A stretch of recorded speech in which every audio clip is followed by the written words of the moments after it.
Okay, on your agenda it says we're going to start off talking about what is a Title I school. So, Naomi is a Title I school. Hey, nobody has any refreshments. Who wants something to eat? I had a cookie. That looks so good. Go ahead. You guys go ahead and get a cookie, and I'll just talk while you're getting those. Anyone want? We have bottled water right here, and we have a variety of cookies to choose from. And I'll just talk while you're doing that. It's really casual. I just want you guys to be comfortable being here and just ask questions, get cookies. It doesn't matter. Okay, so what is a Title I school? Naomi is a Title I school, and what that means is that we have been identified by the federal government that we have a high rate of students that have free and reduced lunch. So because of that, the federal government has targeted us and almost most schools in this area to get extra assistance, to help us buy supplies, to help us provide more for our students here to make sure that we meet our goals. So this is a good thing. But if they're going to give you money, you know, there's always something that you have to do in return to get the money. The money is not going to just come to you with no expectations and no requirements. One of the requirements that we have is to have Title I meetings to make sure that our parents know what's going on here, know where our school's strengths and weaknesses are, that you guys know what we're going to do to try to fix those things and get you guys involved and give us some input.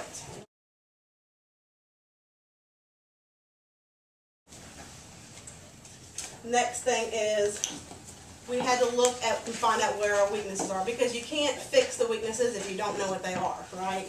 It only makes sense. So here are the steps that we took to determine our weaknesses.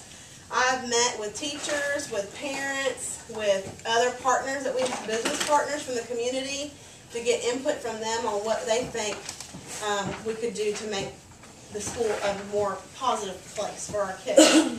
And so inside you'll look at a variety of people that I've talked with on the first, I guess it's the second page of your packet when you open it up.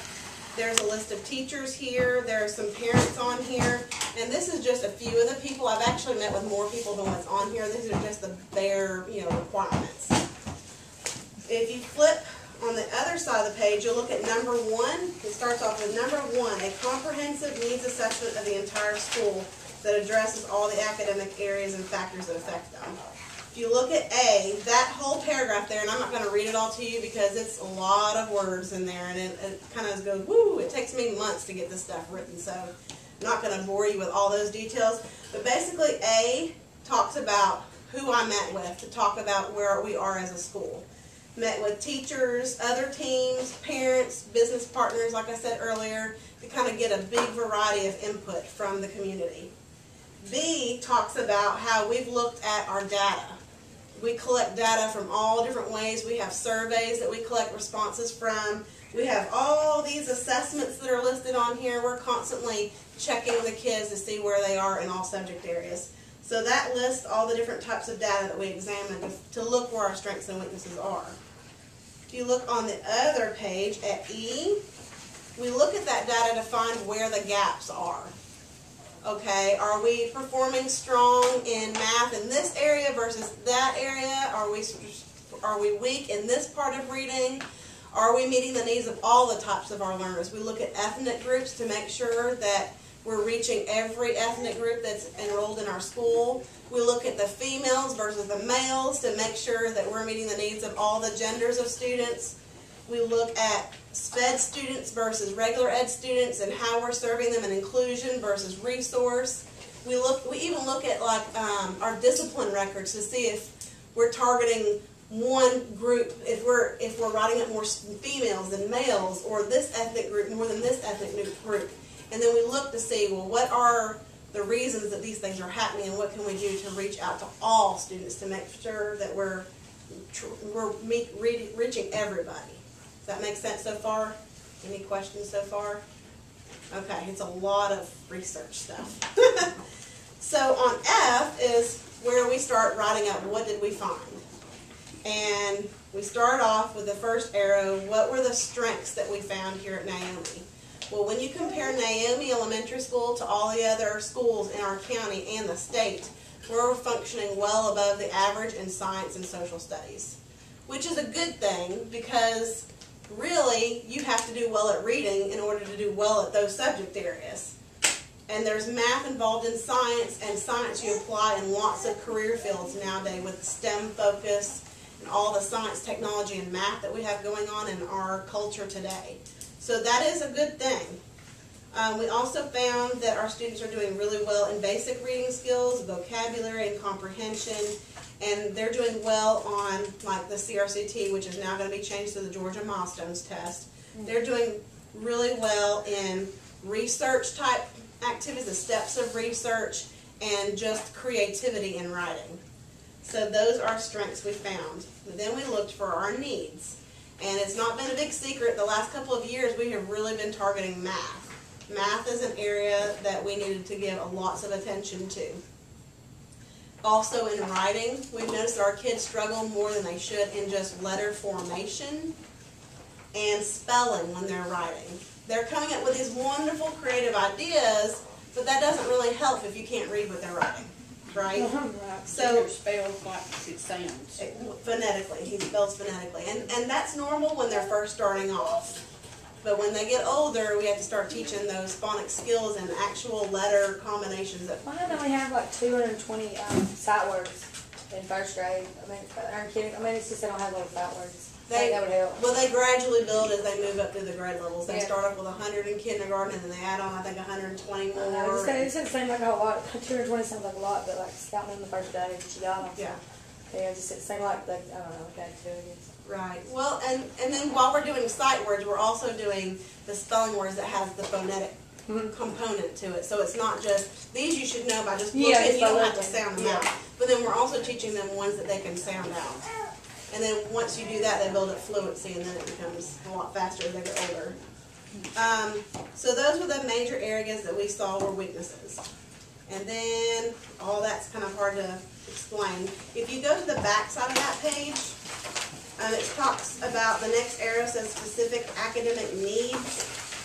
Well, after looking where our weaknesses are, we look to see, well, what things are needs that we can do better on. Yay, come have a seat.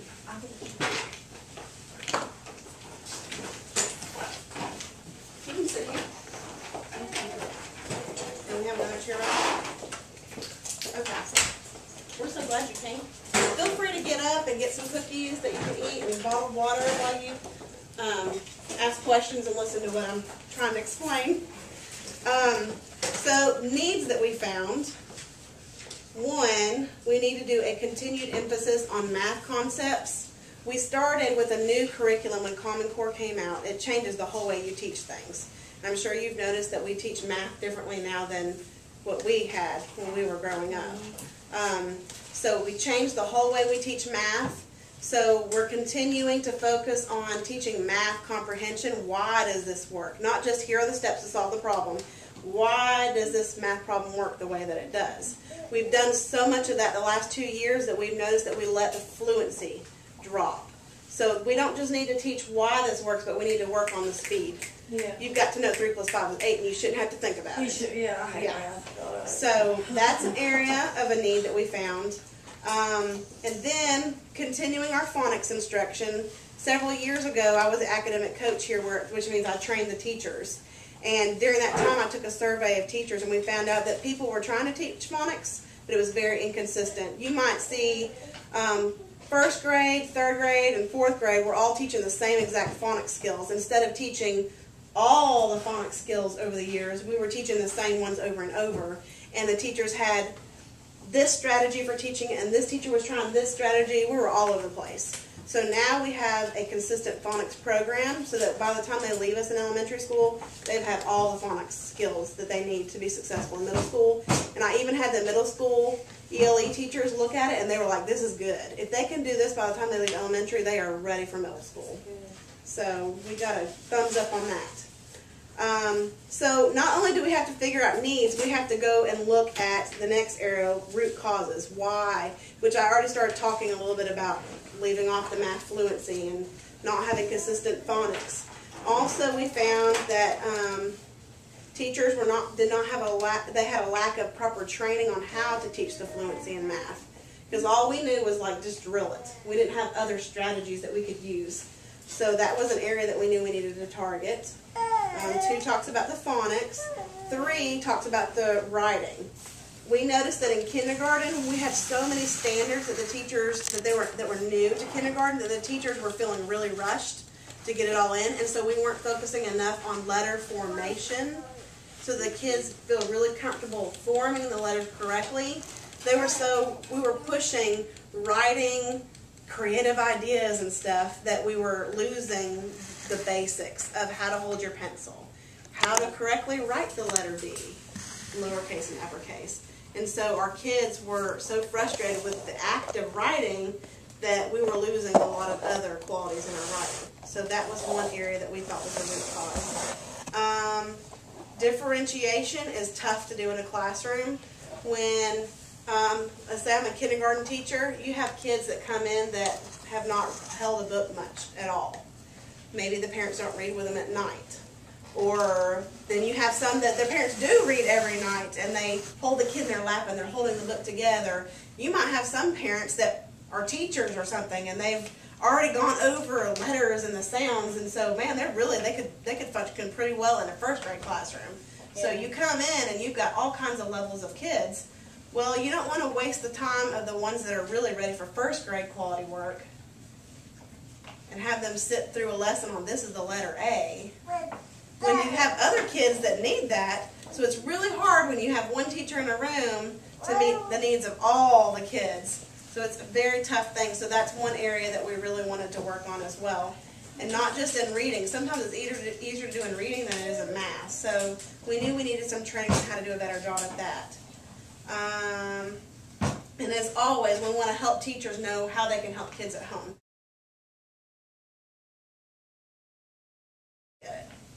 So G talks about measurable goals.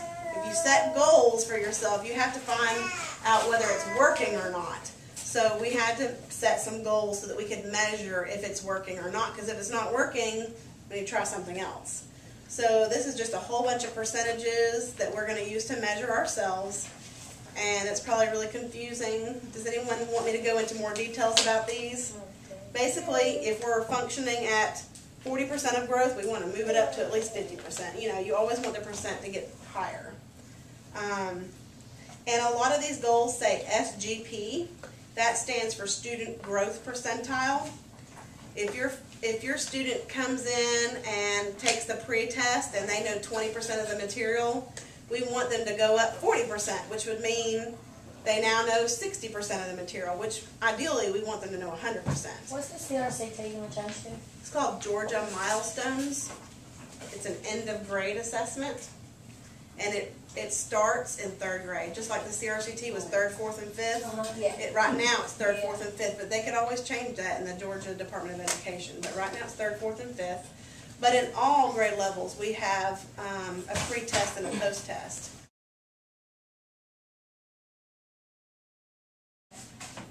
On number 2, at the top of the next page, school-wide reform strategies. We talked about making sure we had phonics in every classroom, all the way through 5th grade here.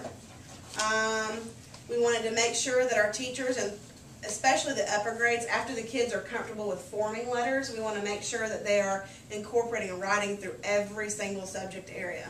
So they'll be writing in math, science, social studies, and reading. Before, we focused a whole lot of it in reading and writing class, and the students were doing great. But then if you asked them to write about what they learned in social studies in like a journal, we were getting garbage. And it's our fault because we weren't holding them accountable for that. So we are making a point this year to communicate to our kids that what you learn is an appropriate writing strategy in your writing class, in your reading class. We expect that no matter what subject. Even if you're in math and you're explaining how you solve the math problem, use correct punctuation, use correct capitalization, make your subjects and verbs agree, use your spelling that you've learned. You just assume they do. I guess they do it, but they don't. Yeah, if you give them an inch, they're going to take a mile. If you don't hold them accountable, they're not going to hold themselves accountable. Right. So in our grade levels, we have a rubric that even in math class, the teachers are scoring their writing with a writing rubric, and it can go in their grade book for writing to show whether they've mastered a standard or not. for capitalization, for punctuation, all those types of grammar type things, and, you know, expectations for writing. So that's something that we're tightening up on this year. We also, with the money that comes from the federal government, our Title I money, we're using that money to purchase extra staff members. We purchased an extra staff member to work with kids that are struggling with reading and math and those types of skills, because that helps when they're able to be pulled with this extra staff member that can work with them in a small group setting. It's really hard to get effective small groups when you're in the classroom and you have lots of other kids working. It can be done, it's just a little bit more challenging. So since we're able to pay an extra staff member to pull them and do small groups, that helps a lot. We also pay for some hours of parent involvement for Misty back there in the black and Naomi shirt. She helps get parents involved. If you guys have a need or a question, she is here that she can help you. You can make an appointment to meet with her. If you don't have internet access at home and you want to come in and you want to look at your kids' grades online, she can help you with that. She has an extra laptop in there. She can print off things for you. So she's a resource for parents that you can always come in and go to the Parent Involvement Center and get some things that you need from her. Let's see, and we pay another half staff member that also helps pull small groups. So using that money to try to help get kids caught up when they're behind. So that's a good thing. To help kids like Robert that has ADHD and can't quite comprehend things. If we have people that can help pull those kids, we call it the RTI process. I'm not sure if you've heard that term before, but if a kid's behind and we want to get them caught up, we put them in RTI, and that way we're able to pull them in a small group, document what we're doing, and document the growth or the lack of growth, and then that gives us information on what do we need to do next. Is this working or is this not working? What's So, RTI? What's that It stand? stands for Response to Intervention. You My notice- daughter has kids like, you know, so she gets everything backwards from Mhm. after they. Well, this is crazy, but the state of Georgia does not recognize dyslexia as a disability, but it impacts what's going on in the classroom. So if we see that it's impacting her progress in school, we can document that and we can put her in RTI and get her that small group help, which they already get small group help in the classroom, but this is an extra thing to help get them caught up, because our goal by the end of 5th grade is to get them where they need to be, to where they're going to be successful in middle school and high school and in life beyond that. So, yeah. Let's see, the last one is the entire county is switching to a new grading system. I'm not sure how much of that you're aware of or understand. Sometimes you're aware of it, but it's hard to explain it or it's hard to understand. But I actually have some stuff I'll go over with that later on too that'll help it make more sense.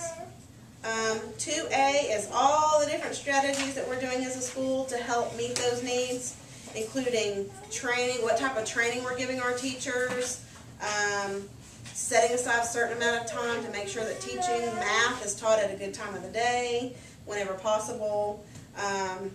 The county's purchasing Odysseyware, which is an online program that you could even use at home that will help with the whole differentiation thing that I was talking about before.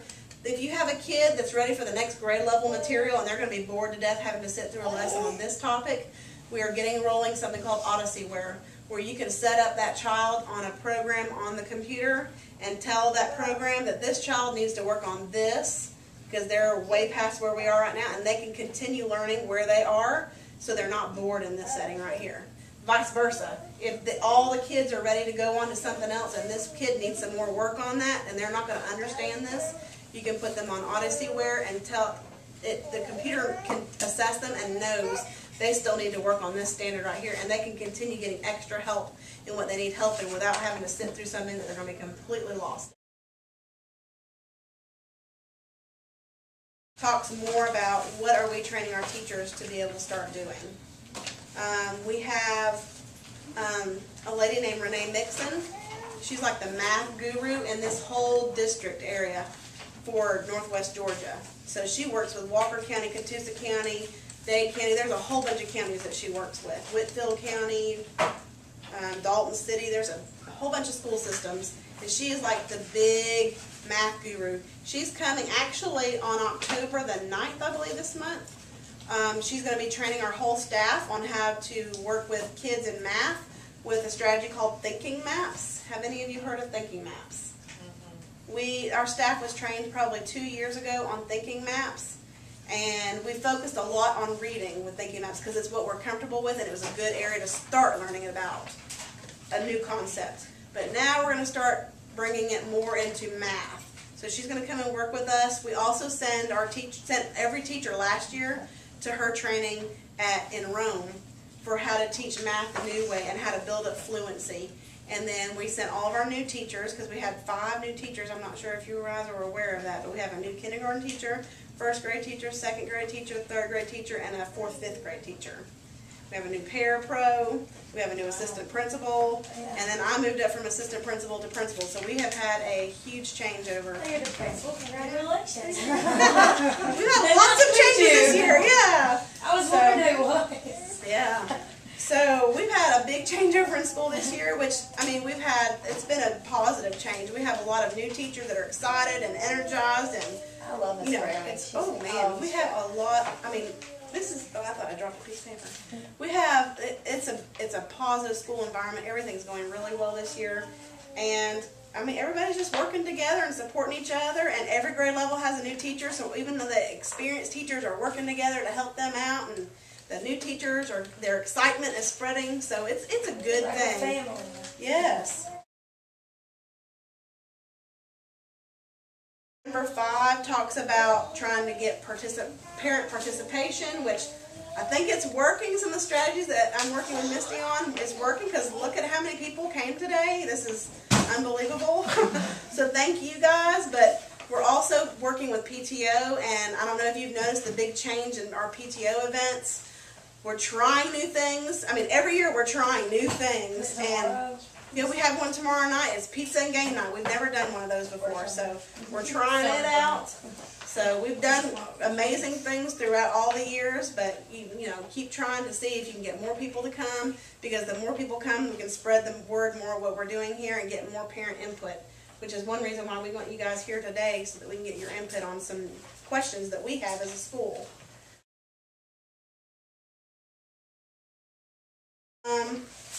And then probably the next thing you want to hear about is, what are we doing with all this Title I money? So that is 8B.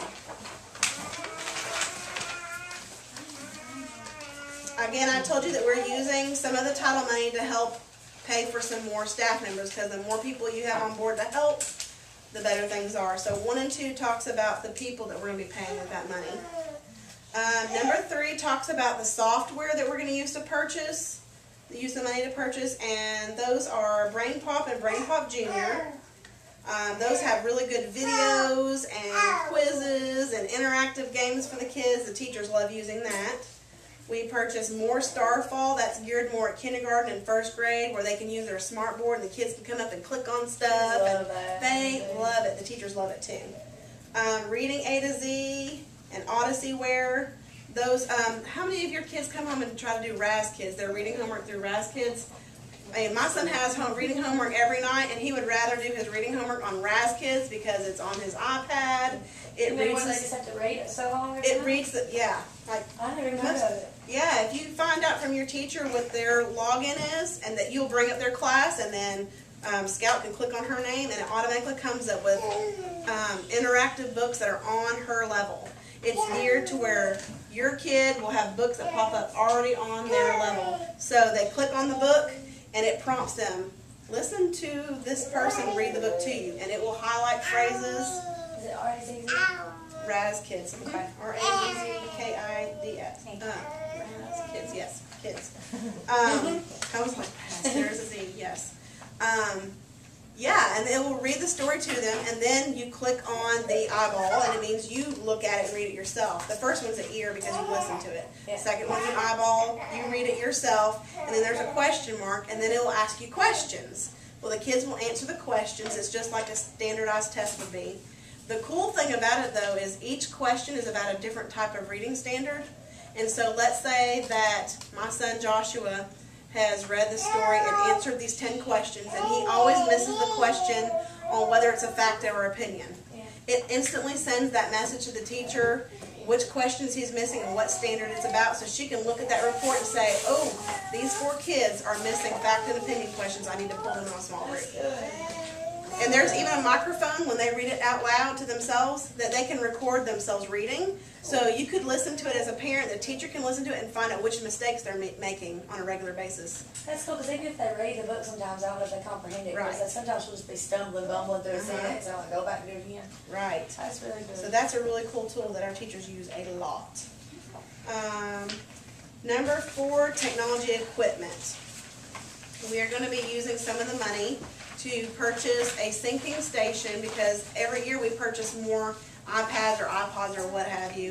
And if we have another syncing station, it'll make it easier for the teachers to hook all of them up at one time and sync them all at once, so they're not sitting there one iPad at a time trying to sync them.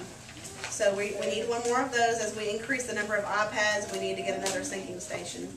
The next one is we're going to be purchasing 40 more iPads. Last year we purchased iPad minis, and they have been awesome. The kids love them. They have the really cool orange covers with a handle so they can carry them around. The handle turns into a stand to prop it up so they can use it as like a keyboard or as a TV screen when they're watching videos. So that's been really good. But we found out that the testing eventually is going to be all online, and the iPad minis won't work.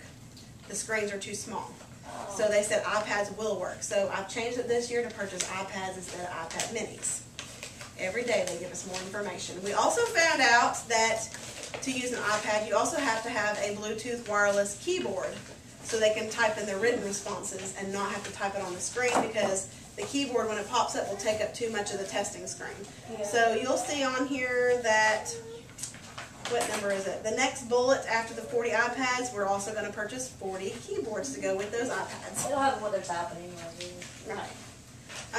Then when we have a smart board in every single classroom, but our projectors are starting to die. We change out the bulbs and it's still foggy looking, and that means the projector's about to die. So I'm also going to be purchasing 10 more LCD projectors to replace the ones in the room. The good news is that they come with bulbs in them, so I don't have to buy the projector and the bulbs. It all comes together in one package. And the whole projector with a bulb in it is is just a little bit more than what just a bulb by itself costs. So we should have been buying projectors with bulbs in them all along, I guess. And then the last thing is our smart boards are starting to not work as well as they used to. You're supposed to be able to write on them, and some of the teachers' smart boards, you can write on most of the board, but it's starting to die off on one end. So I can see in the near future that the smart boards are going to be dead, and we're going to have to use title money to purchase more of those. So to help us figure out what we need to do, I am purchasing 2 active boards, which is a new type of thing. Instead of having to have a projector to shine it on the board, you hook your laptop into the actual board itself, and it projects on the board with no projector up in the air. So we're going to try 2 of those and see how that works.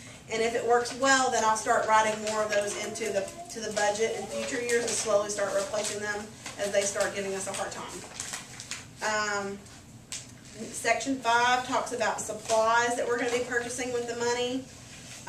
We always purchase communication folders, those orange folders that we send messages back and forth from home to. We buy more of those every year because those are made to only last for about a year, and then those plastic things start tearing off, the pockets do. I asked teachers, what is something that you need that you don't have that would help you become a more effective teacher? And so I started getting feedback from all the teachers, and this is where I start listing what they tell me. The next bullet talks about how we're working a lot on finding out where our kids are and what their needs are. So we're pre-assessing the kids to find out what they already know, so they don't have to sit through a lesson they already know how to do. We can use the Odyssey where to push them on, and what skills are we missing. So our teachers have asked for lots of help on those types of assessments instead of them having to create every single little pre-test and post-test. So the next bullet talks about the different books for each grade level that we'll be purchasing to see if that helps us. If we get them and they don't help us, then we won't order any more again. We'll use our money for something else. And then some of the teachers in 3rd through 5th grade, we have coach books. These are books that get them ready to take those assessments. We want them to learn how things work, but we also want them to be prepared for these tests. So the next bullet is the coach books that we're going to get to help the teachers get them ready to take the test. It teaches them strategies about bubbling in and crossing off things that you know can't be the right answer, and it breaks it down into different parts of the test. And if you can find out that they missed question 5, well, that question 5 was asking them a question about this standard. Well, there's a section in the book on that standard that you can help go over with the kid, the student that's not doing well on that particular standard. So we think it's going to be a good resource for the teachers as well and the kids.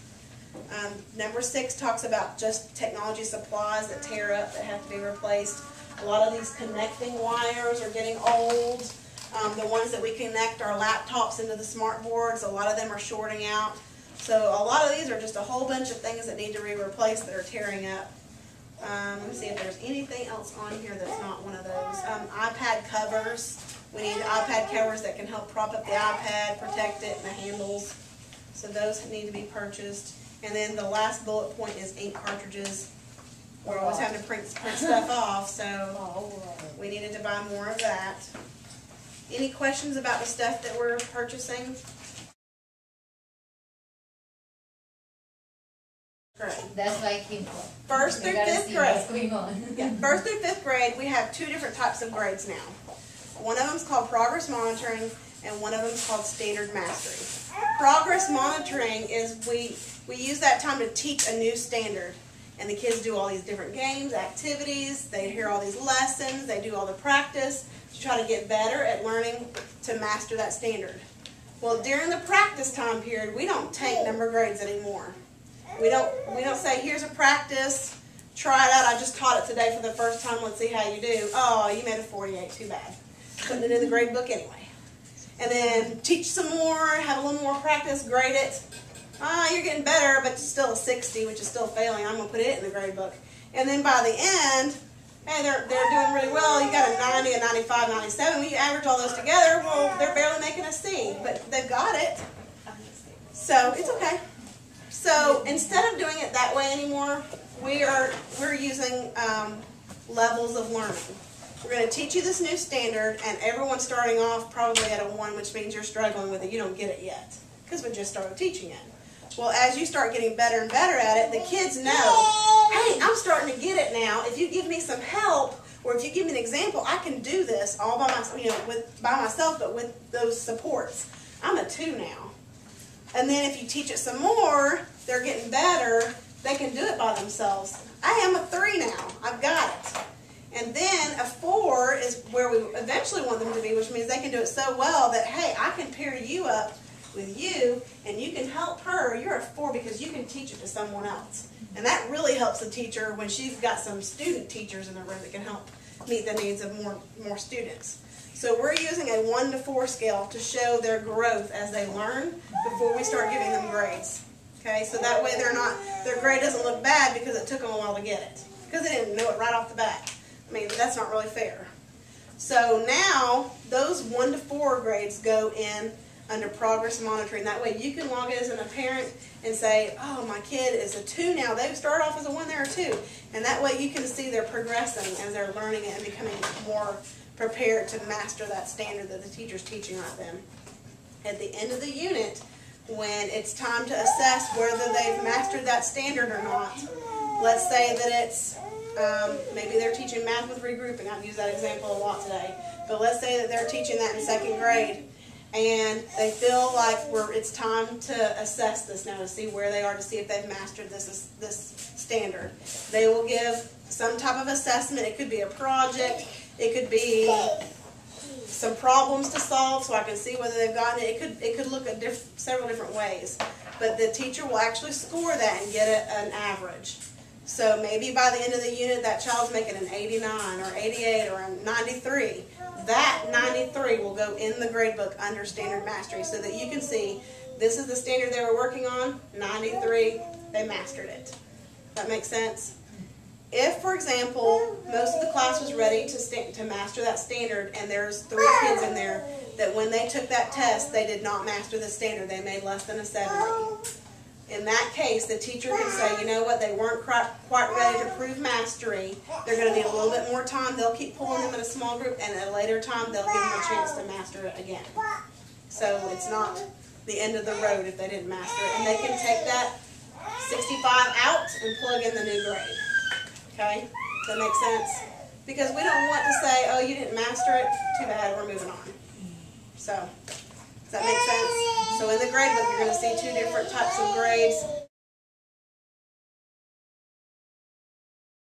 Misty has something to share with you about parent involvement money. The 1% set aside. All the title money that we get for the school, there's one little section of that money that's 1% of what the whole school gets. And you as parents, when I send home the surveys at the beginning of the year, which you should have gotten in the last week or so, the packet of information to sign and send back, there's a survey on there that gives different workshops or ideas of different things that you can check that you would like to see us do. And I tally those at the end of the year. I mean, at the end of when I get them back, we tally them, and that's what we base our workshops on. Like if you say, I want help with math, which right now we're concentrating a lot on math with our parent lunches, with the math tips and that kind of thing. The survey determines what we use that money for, and that's where I get your input, because that's 1% can be decided on by parents as well as staff on making that decision on what to use that money for. So that's what the survey is for you to give me feedback on how to spend it. One of the things for the math is the math games. I've been purchasing with some of that money some math games that are available for parents to check out and take home. When we had our 5th grade parent lunch last week, parents came in, they played the games with the students, and then they checked them out and took them home with them to play. And there's multiplication, there's some adding, subtraction, there's all different types of games that I have to check out. You can check them out and take them home and play them, and then bring them back and check out a different one.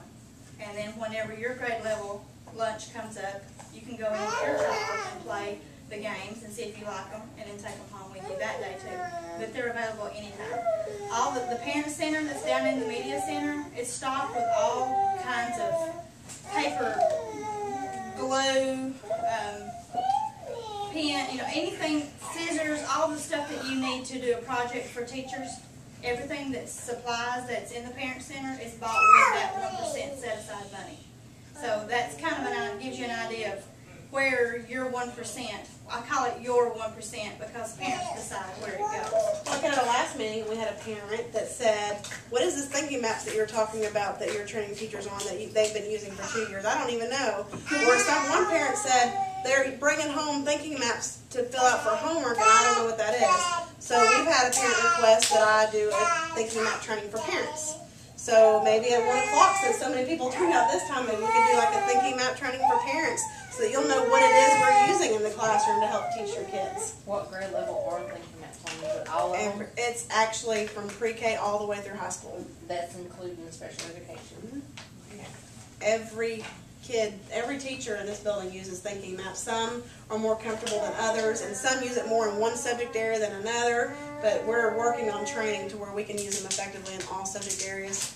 And it's really complicated, but these are the different types of thinking maps we use, and I can't explain it in 5 minutes, so that's one thing that some parents have said we want training on. Using the bubble map. See, you've seen them being used. Yeah, we've been using them for about 2 years now. And the teachers are about to get a new round of training for it too. I haven't seen Robert using them. Then again, he don't bring any type of homework. I guarantee you he's using them in the classroom. I I even use them in the Sit office. down and listen to them. Yeah. I even use it in the office if they've been called in for discipline. I use a thinking map to help them think through what choices did I make? Where did it lead me up to? What are some choices I'm going to make in the future? We use it all over the school. So that's something that, stay tuned, it's coming.